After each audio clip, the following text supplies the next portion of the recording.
So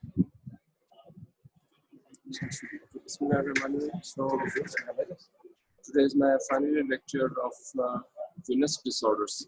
Before that, venous disease, we have gone through the topic of arterial disorders and their presentation, their management.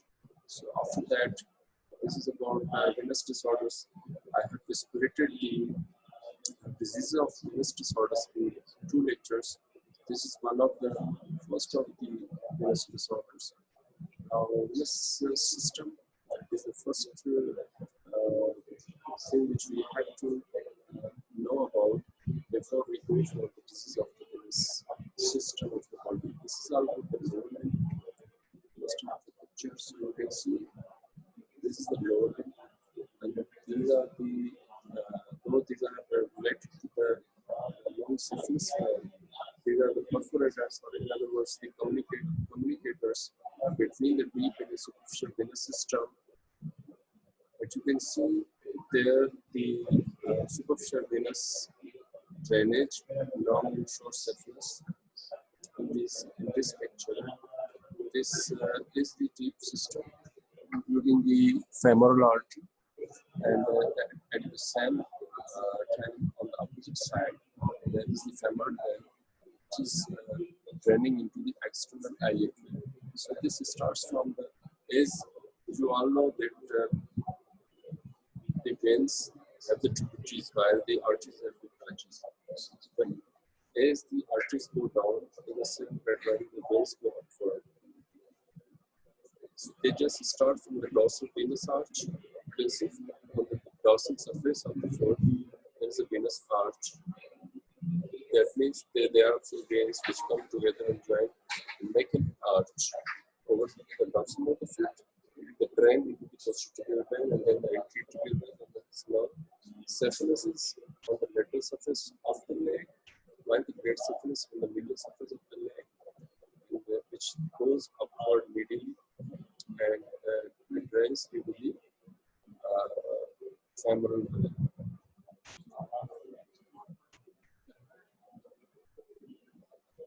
This is again the venous system.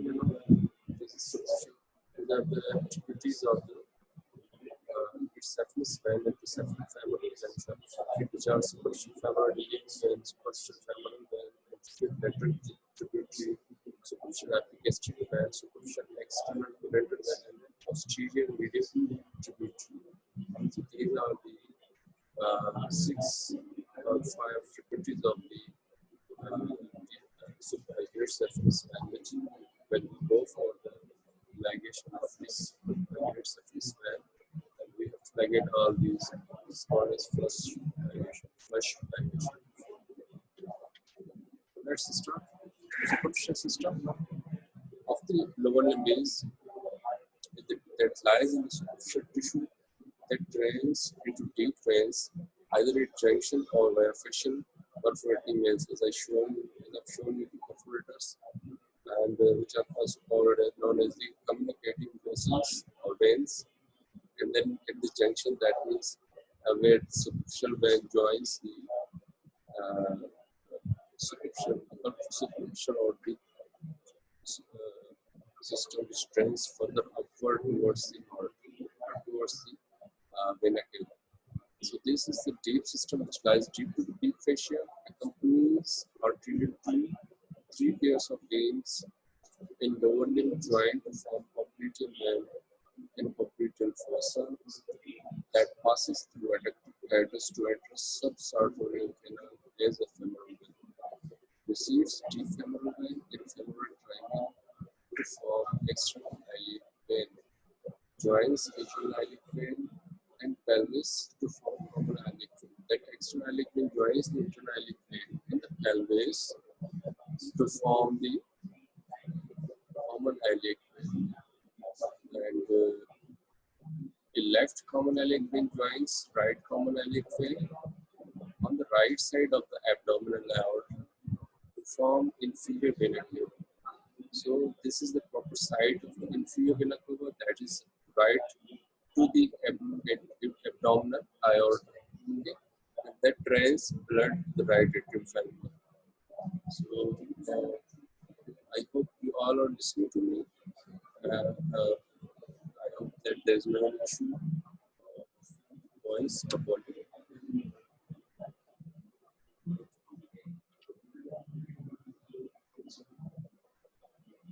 So if you have any query or question, we'll discuss in the end of the lecture, inshallah.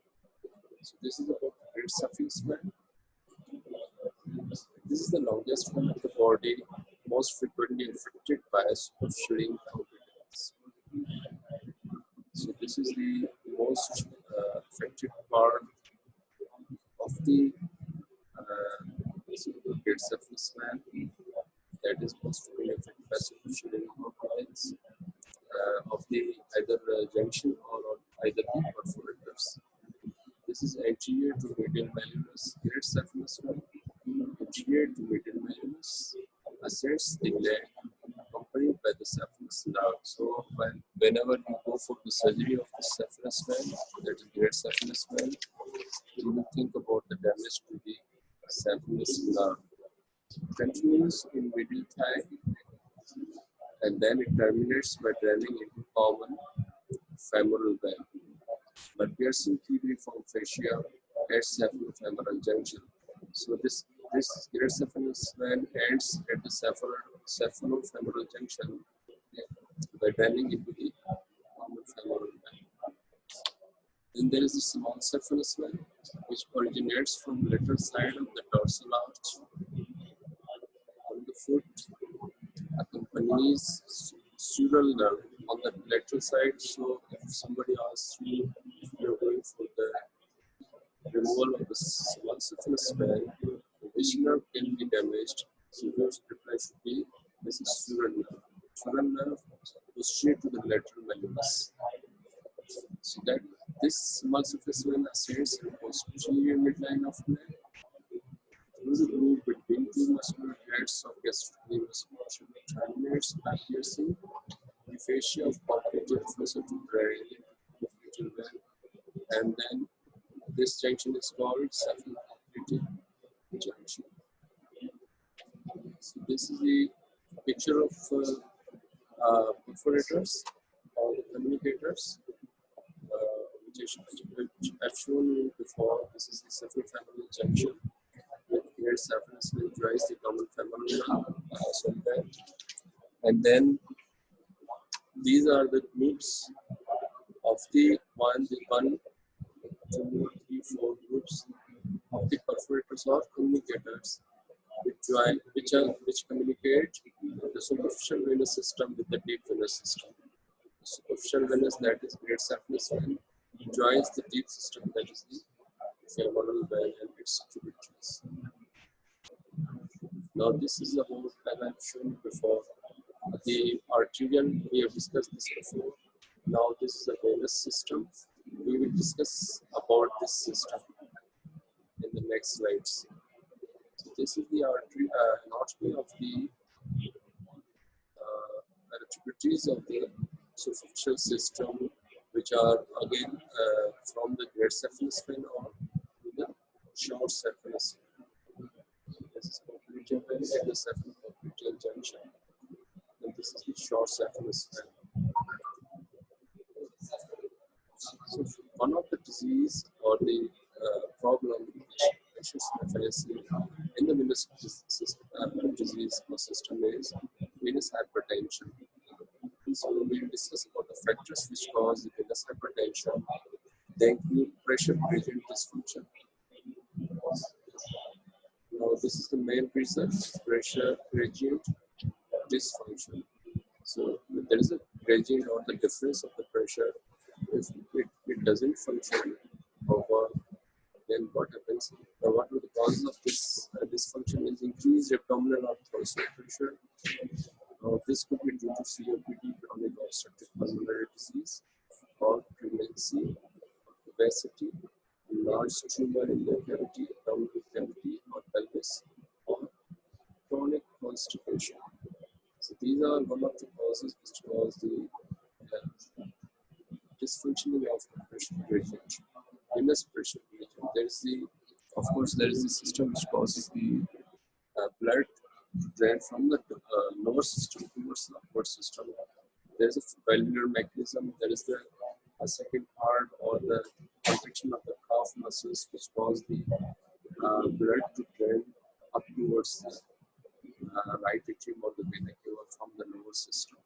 So if there is any issue regarding the this shift of the blood from the lower system to the upward, this could be the causes like the increased intra-abdominal or intra-thoracic pressure due to the COPD, pregnancy, obesity, large tumor, or constipation, or another reason like decreased calf muscle function. This could be due to the immobility or ankle joint fusion or paralysis of the lower limb, or there could be venous structural deficit itself, valvular agenesis, valvular incompetence, venous dilatation, venous tortuosity, loss of vein wall compliance, then loss of venous tone, then arteriovenous fistula. So these are the venous structural issues which again play a role in the venous hypertension. Due to these problems, they contribute in the venous hypertension. This is venous occlusion because of the agenesis or thrombosis or hypergenic or thromb. If veins become occluded due to the thromboembolism or thrombosis or hypergenic, that means either we go for the ligation of the venous system, or then due to the trauma, then the venous compression. This is due to Meyer-Turner syndrome. We'll discuss this later. Or pelvic abdominal tumors or pelvic abdominal radiotherapy. Radiotherapy leads to the fibrosis, and then the turbulence in the venous drainage or arterial drainage or lymphatic drainage. So these are the clinical features of venous hypertension of the leg. So the veins will be, if they are elongated and tortuous veins, apparently visible clinically, these veins are called as varicose veins. Now, the same sort of elongation and tortuosity, if it is in the groin and that swelling is compressible, and then fluid thrill is also positive in this. This is called Saphena varix. So there is a groin compressible swelling which is called Saphena varix. Then malleolar flare, fan-shaped pattern of telangiectasis. I will show you the picture later on. Telangiectasia, these are thread or spiral veins on the angular foot. So these are the various pictures of venous hypertension. Patient can present with the elongated tortuous veins, can present with the saphenous veins. Patient can present with the malleolar flare, a fan-shaped pattern. There is a flare of fan-shaped pattern, telangiectasia, thread or spiral veins on the ankle or foot, thought to be early sign of advanced venous disease. So this is one of the early signs of the advanced venous disease.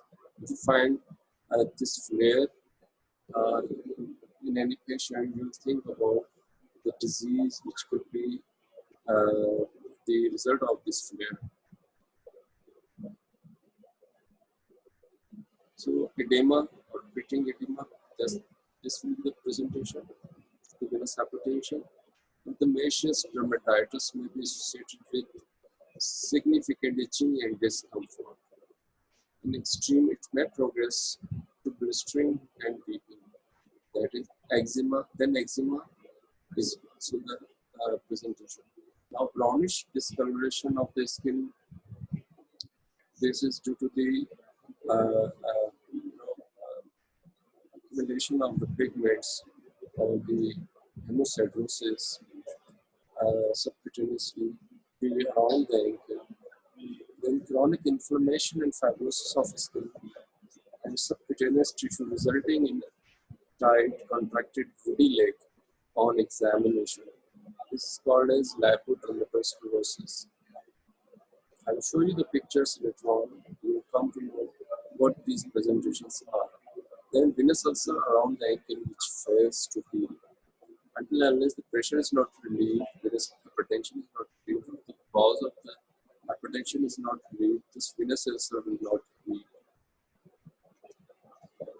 Here you can see the chronic venous hypertension as we discussed the presentations like edema. You can see the edema, pitting edema is this. Then hemochromatosis staining. Then you can find some pigmentations around the medial malleolus. Over here. Then atrophic lenches are again the one of the signs on the skin which can tell you that the later on ulcer formation. Then ankle flare of the veins in lapidermatosclerosis, I will show you later on varicose veins. These are the all tortuous and this is the medial system, this is the lateral system of the calf.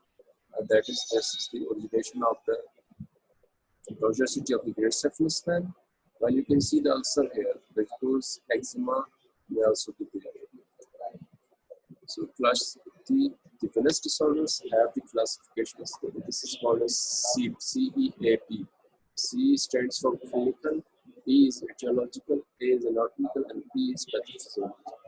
So we will first start from the clinical classification of the venous disorder. So this is C0, 1, 2, 4A, B, C5, and C6.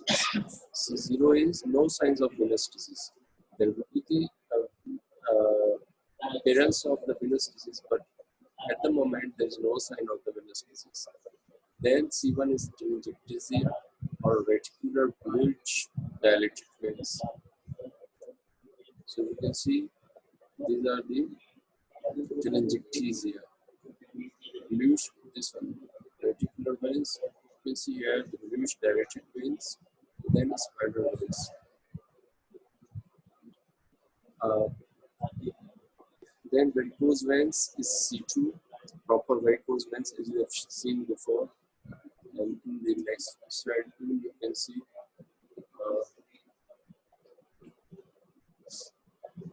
then pigmentation or eczema. I will show you.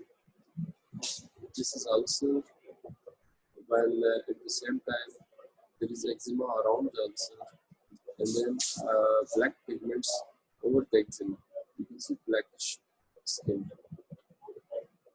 Now, lapidermatosclerosis or atrophic blanch. Now, this one is lapidermatosclerosis, which causes the lower leg or the ankle area or the middle malleolus, above the middle malleolus, the shrinkage of that lower leg and then swollen upper leg. This is also called as champagne bottle appearance. Champagne appearance. You can see in the picture in the middle, there is the lapidermatosclerosis. What is lapidermatosclerosis? We will discuss it later on, but this is the picture you can find. And then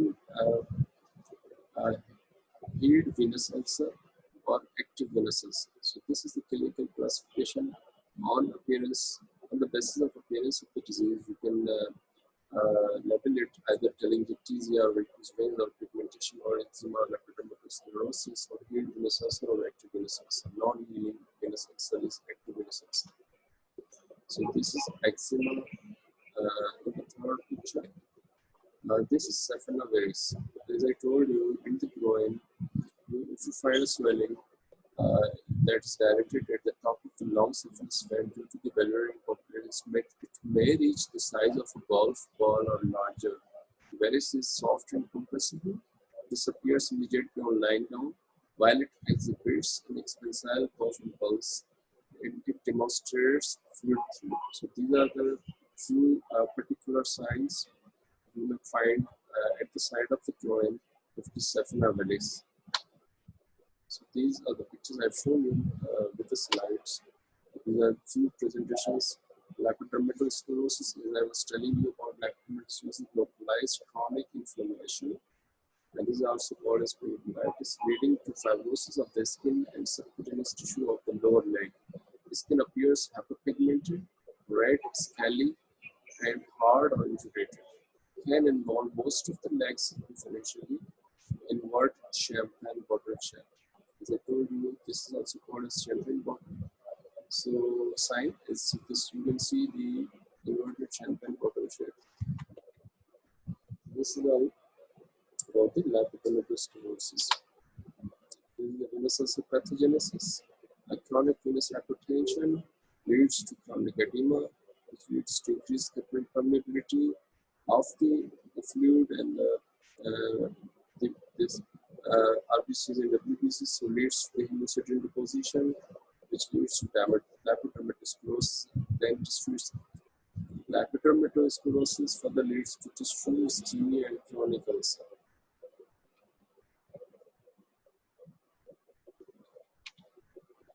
Then there is the one of the form of the classification. First we discussed clinical, and then there is the etiological classification. This could be congenital, mostly venereal eye incompetence, or primary, that is the primary venous cause, or secondary, that is post-thrombotic, and no venous cause identified. When you go for the search, you cannot find any venous cause. This is the EN. And then atypical is superficial veins are involved, or perforators, or communication veins, or deep veins, or no venous location identified. Then pathophysiological classification is this is most popular to the reflux from the there is a low drainage due to the venular or the perforator disorders or any other cause. So there will be reflux or obstruction, or reflux and obstruction both, or no venous pathophysiology will be identified. Then the symptoms or presentation of the venous hypertension of the varicose veins. So one of the most common diseases of the lower limb is varicose veins. This could present with the aching, heaviness or dragging sensation, then throbbing or burning or bursting sensation. So these are the symptoms, a few of the symptoms patients feel apart from or along with the nauseous swelling of the veins in the lower legs or the legs. This increases throughout the day. This ache is increased throughout the day with prolonged standing. So that's why the people who work in the fields where there's the prolonged standing may present with these symptoms of the tortuous veins, the vice versa. While once patient has these varicose veins, they'll be aching or heaviness once it is standing for the prolonged period. It is relieved by elevation or compression. Either we compress the swellings or elevating the leg that the relief of this ache. These are the signs: tortuous dilated subcutaneous veins, confined to great saphenous vein and short saphenous vein most of the time, large dilated veins around the saphenofemoral junction may present as a lump. This is saphenovarix, which appears on walking or standing and disappears on lying down. And this may elicit fluid through on coughing, even on both of them. One is fluid through, and then another is called cough impulse. This is also called as thrill. These are the pictures we have also seen before of the varicose veins. Now, stages of the varicose veins are spider veins, reticular veins, loose dilated veins. If you see the focus diagram, you can see in the spider veins there are the loose dilated veins, and then varicose veins or venous nodes, and then there is edema of the lower leg. Finally, there is varicose eczema or trophic ulcer. These are the investigations which when Initially, the tourniquet test and handheld ultrasound now was done. Now it's been abandoned or obsolete. Not obsoleted, but they're not mostly done in the advanced setups. So the flex scan is recommended to establish the disease. Reflex in deep or superficial veins, exact distribution or extent of reflexes of the venous system, including affected junction and perforators. So these are the things we can see or find with the help of the duplex scan, that is reflex, and then exact distribution or extent of the reflex, the superficial venous system, including affected junction and perforators. Then obstruction in the venous system or presence of thrombus, pelvic source of reflex or obstruction. Even you can find the pelvic source of reflex or obstruction. That these are the two pathophysiologies of the varicose veins. You can find these two with the help of the duplex scan. So this is the picture of the scan. You can see there are two colors in the picture, red and the blue. Well, blue indicates the venous system. Red, of course, the arterial system. The vast majority have superficial incompetence only. The duplex scan is 95% sensitive for the identification of competence or incompetence of the saphenofemoral junction and saphenopopliteal junction. This is less sensitive for identifying incompetent perforators. So 40 to 60% sensitive for the incompetence of the perforators or the communicating veins between the superficial and the deep venous system.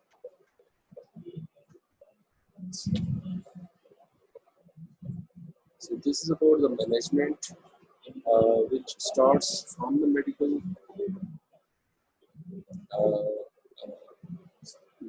tools to the surgical options. That is, compression stopping for gradual external pressure to improve deep venous return from the superficial system, and then reduce venous pressure.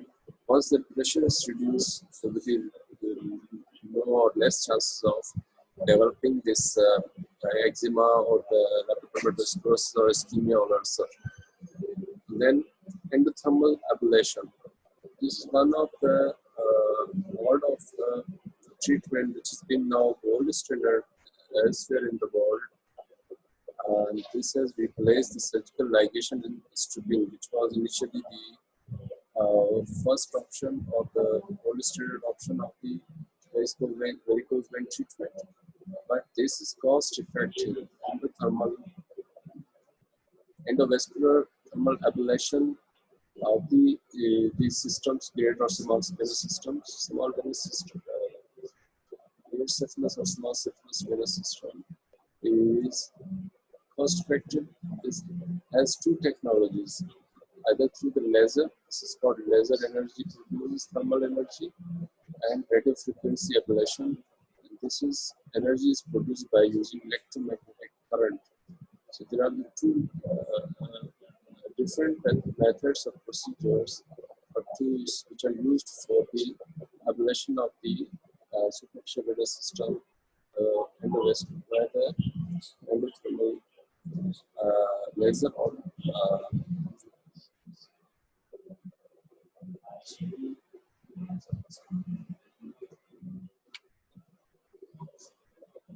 so these are the stockings. You can see compression stockings. They promote the blood flow and then relieve the pressure. Promote the blood flow from the superficial to the deep system, to the perforators or communicating systems. And then these are the pictures how we do the laser ablation or electro current spectrum. So radio frequency ablation or laser ablation. So you can see how one can put the catheter into the vein, and then the both procedures can be done. The other system is non-endothermal ultrasound guided foam sclerotherapy. This is one of the options of the venous system obliteration with the help of sclerotherapy. Sclerosing agent is infused in the form of foam with the help of ultrasound. This sodium tetrasulfate is used. Direct contact causes cellular death and initiates an inflammatory response, which causes the obliteration of the veins. And another option is endovenous glue. Glue is also introduced into the interluminal lumen of the vein, and this glue is made up of cyanoacrylate. This is the picture of foam infusion. Sclerosing agent is infused, and by checking this sclerosing agent in these two needles, syringes, then this is introduced into the veins. This is the instrument which contains that glue, and with the help of this venous catheter, you can introduce it into the veins with the help of the ultrasound. Now the open surgery option is saphenofemoral ligation and stripping of great saphenous vein. Stripping is you put a guide wire with the tile into the venous system, either the great or the short saphenous system, up to the upper calf, and then you can separately ligate the perforators. Saphenoperator junction, ligation, and small saphenous stripping. Then phlebectomy is superficial subfacial phlebectomy, either endovascular or open. Then perforator ligation is a separate procedure.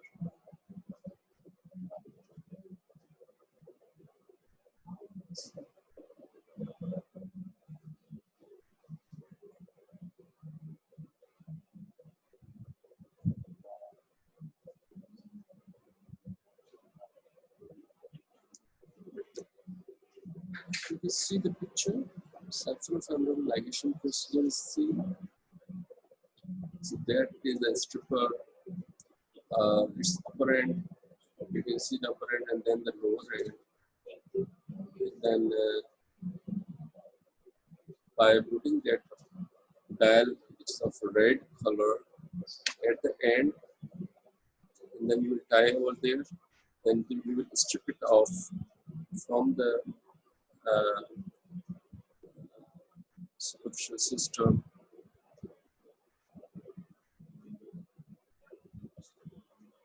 And you can see the tributaries of the great saphenous vein at the saphenofemoral junction, and then you can ligate. You have to go for the ligation of these veins close to the origination of these veins, so that they should not be reappeared later on. Postoperative recurrence is most common in this venous system, so you should ligate them close to the origination. This is called flush ligation. And then after the excision or the ligation of these veins, small tributaries of the great saphenous, you will put this stripper into the great saphenous vein, and you will move it downwards. And where you find that this is the end of this dilatation, you will open this vein at that side and bring this stripper out, and you will put this dial or the this red color dial over the stripper, then you will strip it out of this system.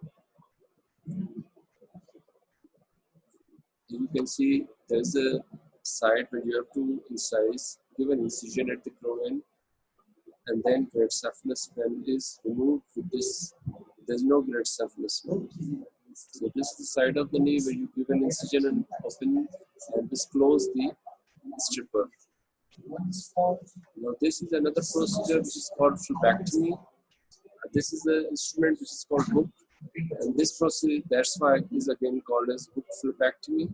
By putting this suture through this subfacial tissue across the vein, you will hook it or bring it upwards.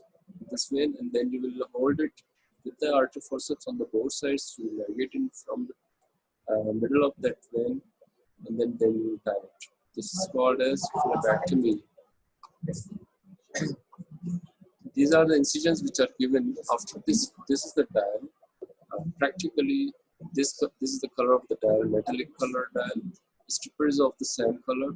So this, after that stripping of the gate saphenous vein, we are going for the phlebectomy of the different perforators. Multiple site phlebectomies through small scale incisions of about 5 millimeter, dissecting, taking out by mosquito artery forceps and excising a segment of cutaneous varicose vein in between two with the help of two either silk or any other suture to apply the ligatures.